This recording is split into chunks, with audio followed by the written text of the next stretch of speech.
નમસ્કાર વિદ્યાર્થી મિત્રો, ગયા પીરિયડની અંદર આપણે ચાર પારિભાષિક શબ્દ પડતર, વાઉચર, ઘસારો અને ગાલખાર એના વિશે સમજ મેળવી હતી. આજે નવા 5 પારિભાષિક શબ્દ વિશે સમજ મેળવશું. એમાંનો પ્રથમ પારિભાષિક શબ્દ છે સદ્ધરતા. તો સદ્ધરતા એટલે શું? જે વ્યક્તિ પોતાની નાણાકીય જવાબદારી નિયમિતપણે ચૂકવતો હોય અને જેની મિલકતો તેની જવાબદારી કરતા વધારે હોય તે વ્યક્તિને હિસાબી પદ્ધતિમાં શું કહે? સદ્ધર વ્યક્તિ કહે. હવે સદ્ધર વ્યક્તિ એટલે શું એ સમજીએ. તો વ્યાખ્યા પ્રમાણે સદ્ધર વ્યક્તિ એટલે જે વ્યક્તિ પોતાની જવાબદારી એટલે પોતાનું દેવું કેવી રીતે ચૂકવતો હોય? નિયમિતપણે. કેવી રીતે ચૂકવે? નિયમિતપણે એટલે કે જ્યારે એને પોતાનું દેવું ચૂકવવાનું હોય ત્યારે પોતાનું દેવું ચૂકવી દેતો હોય.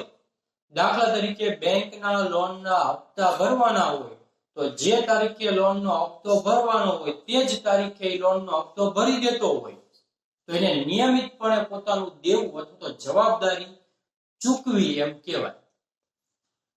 જેની મિલકતો તેની જવાબદારી કરતા વધારે હોય, નિયમિત રૂપે એ પોતાનું દેવું તો ચૂકવતો હોય પરંતુ એની જે મિલકતો રહે એની જવાબદારી એટલે કે એનું દેવું એની કરતા કેવી હોવી જોઈએ? વધારે હોવી જોઈએ. જો આવી રીતના બંને શરત કોઈ પણ વ્યક્તિની અંદર પાલન થતી હોય તો તે વ્યક્તિને આપણી હિસાબી પદ્ધતિની અંદર શું કહેવાય? સદ્ધર વ્યક્તિ. કેવો વ્યક્તિ કહેવાય? એને સદ્ધર વ્યક્તિ. એટલે આપણે જ્યારે એને ઉધાર માલનું વેચાણ કરશું ત્યારે આપણને એક વાતનો પૂરેપૂરો વિશ્વાસ રહે કે આ સદ્ધર વ્યક્તિ છે. એટલે આ વ્યક્તિને જો આપણે ઉધાર માલનું વેચાણ કરશું તો એ ઉધાર માલના વેચાણની રકમ આપણને નિયમિતપણે એટલે જે સમય આપ્યો હશે એ સમયે ઉધાર માલની રકમ આપણને પરત કરી દેશે. અને બીજી વસ્તુ કે એની મિલકતો એની જવાબદારી એના દેવા કરતા કેવી છે? વધારે છે. બરોબર? એટલે પોતાની મિલકતો વેચી અને પણ પોતાની જવાબદારી પૂરી કરશે. તો આને કહેવાય સદ્ધર વ્યક્તિ. હવે એનાથી ઉલટું નાદાર વ્યક્તિ. તો નાદાર એટલે શું? જે વ્યક્તિ પોતાની નાણાકીય જવાબદારી નિયમિત રૂપે ચૂકવતો ન હોય અને જેની મિલકતોનું પ્રમાણ એની જવાબદારી કરતા કેવું હોય? ઓછું હોય તો તે વ્યક્તિને આપણી હિસાબી પદ્ધતિની અંદર કેવો વ્યક્તિ કહે? નાદાર વ્યક્તિ. હવે વ્યાખ્યાને સમજીએ કે જે વ્યક્તિ પોતાની જવાબદારી નિયમિત રૂપે ચૂકવતો ન હોય, હમણાં જ ઉદાહરણ આપ્યું કે માનો કે આપણે બેંકમાંથી લોન લીધી હોય કોઈ વ્યક્તિએ. હવે તે વ્યક્તિ લોનના હપ્તા જે સમયે ભરવાના હોય તે સમયે ભરતો ન હોય, નિયમિતપણે લોનના હપ્તા ભરે નહીં. બીજું કે એની જે મિલકતો છે એની મિલકત કરતા એની જવાબદારી એટલે કે એનું દેવું કેવું થઈ જાય? વધી જાય. માનો કે તે વ્યક્તિની મિલકત 5 લાખ રૂપિયાની હોય પણ એ વ્યક્તિ ઉપર દેવું 8 લાખ રૂપિયાનું થઈ જાય તો એની મિલકત 5 લાખની પણ દેવું કેટલાનું થઈ ગયું? 8 લાખનું. તો એ વ્યક્તિને સદ્ધર કહેવાય નહીં. તો એ વ્યક્તિને કેવો કહેવાય? નાદાર વ્યક્તિ.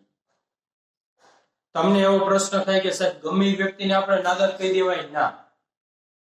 આ બંને શરત પૂરી થતી હોય ને તો આપણે એને કાયદાકીય રીતે નાદાર ન કહી શકીએ.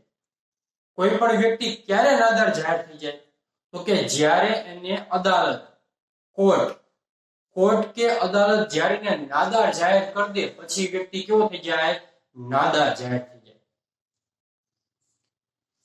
પણ એ ક્યારે જાહેર થઈ કે નાદાર? તો કે જ્યારે પોતાની જવાબદારી નિયમિતપણે ચૂકવતો ન હોય અને બીજી શરતનું પાલન થતું હોવું જોઈએ કે એની મિલકતો કરતા એની જવાબદારી એટલે કે દેવું કેવું હોય, વધારે હોય.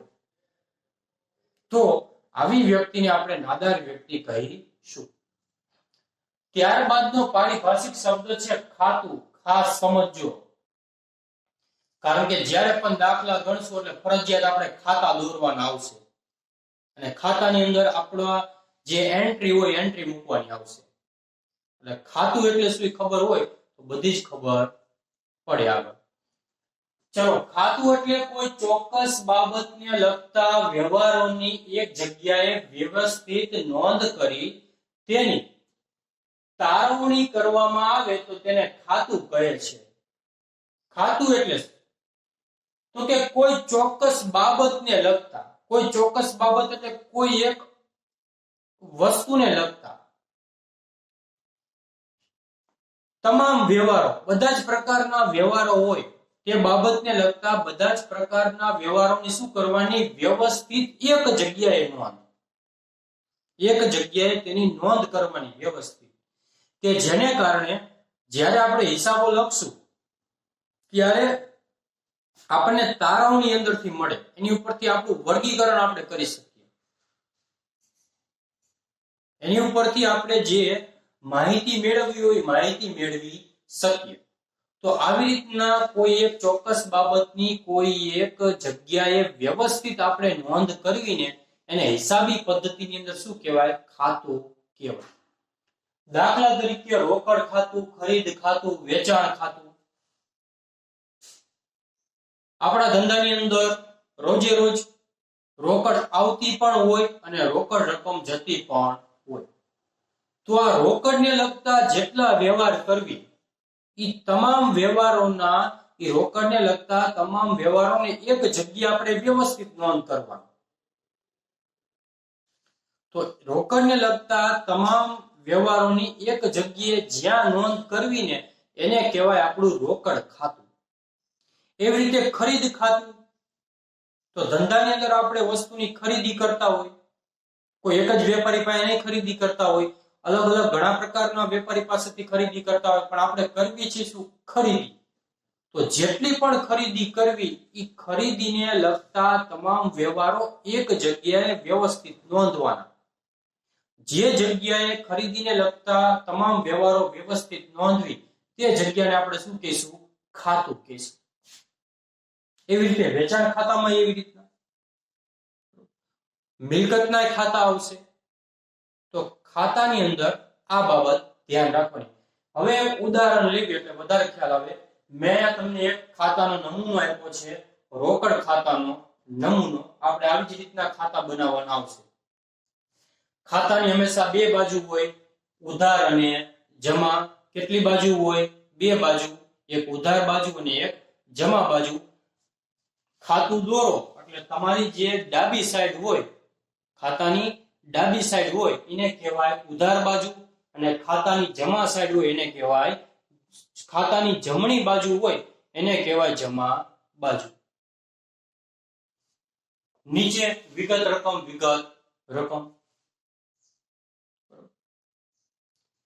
હવે એન્ટ્રી કેવી રીતના કરી, આગળ આપણે જ્યારે નિયમો આવશે ત્યારે હું તમને સમજાવીશ કે રોકડ ખાતાનો નિયમ શું હોય. તો રોકડ એટલે મિલકત થઈ જાય, ને મિલકતનો નિયમ એવો આવે કે આવે તો ઉધાર ને જાય તો જમા, આવે તો ઉધાર ને જાય તો જમા. એટલા માટે વેચાણ કરો એટલે આપણા ધંધાની અંદર પૈસા આવે, આવે એટલે મેં ઉધાર લખ્યા, વેચાણ 50,000. અને ખરીદી કરો એટલે ધંધામાંથી પૈસા જાય, જાય તો જમા, એટલે ખરીદી લખી 40,000. તો બેનો તફાવત કેટલો રહ્યો, 10,000. અને ખાતાની અંદર હંમેશા યાદ રાખો, ખાતું બંધ થાય એટલે બંને સાઈડનો સરવાળો કેવો થઈ જાય, સરખો. જે રકમ ઘટે એને આપણે રાઉન્ડની અંદર દર્શાવવાની. જ્યારે દાખલા ગણશું ત્યારે આપણે સમજાવશું, પણ ફક્ત ખાતાનો નમૂનો અત્યારે સમજ્યા. ત્યારબાદનો શબ્દ છે ઉધારું. ઉધારું એટલે શું, તો આપણે જે ખાતું દોર્યું, આ ખાતું દોર્યું, આ ખાતાની ડાબી બાજુએ, કઈ બાજુએ, ડાબી. ડાબી એટલે ઉધાર, ડાબી એટલે કઈ થઈ જાય, ઉધાર. તો આ ખાતાની ડાબી બાજુએ હિસાબી નોંધ લખવાની પ્રક્રિયાને ઉધારવું કહેવાય. આ ખાતું છે રોકડ ખાતું, એની ડાબી બાજુ એટલે ઉધાર બાજુએ જે મેં હિસાબી નોંધ લખી, કઈ આ વેચાણની, આ વેચાણ હિસાબી નોંધ લખી એમ કહેવાય. તો મેં કઈ બાજુ લખી છે? ખાતાની ઉધાર બાજુ, તો મેં આને ઉધાર્યું એમ કહેવાય. એવી રીતે પછીનો શબ્દ છે પારિભાષિક જમા કરવું. તો જમા કરવું એટલે ખાતાની જમણી બાજુએ હિસાબી નોંધ લખવાની પ્રક્રિયાને જમા કરવું કહે છે. આ રોકડ ખાતું છે એ રોકડ ખાતાની જમણી બાજુ એટલે જમા બાજુ થઈ જાય. એ જમા બાજુએ જે મેં નોંધ કરી ખરીદીની મેં હિસાબી નોંધ કરી, તો આને મેં શું કર્યું કહેવાય? ખરીદીને જમા કરી એમ કહેવાય, તો જમા કરવું એમ કહેવાય. તો આજે આપણે આ 5 પારિભાષિક શબ્દ સમજ્યા. એની અંદર આ તમામ પારિભાષિક શબ્દ સદ્ધર, નાદાર, ખાતું, બરોબર, તમારા માટે આઈએમપી એટલે આનો અભ્યાસ સતત કરવો. જ્યારે પણ દાખલા ગણશો ત્યારે આ શબ્દ સતત આપણી નજર સમક્ષ આવશે. હવે પછીના જે પારિભાષિક શબ્દ છે એની સમજ આપણે આવતા પીરિયડની અંદર મેળવીશું.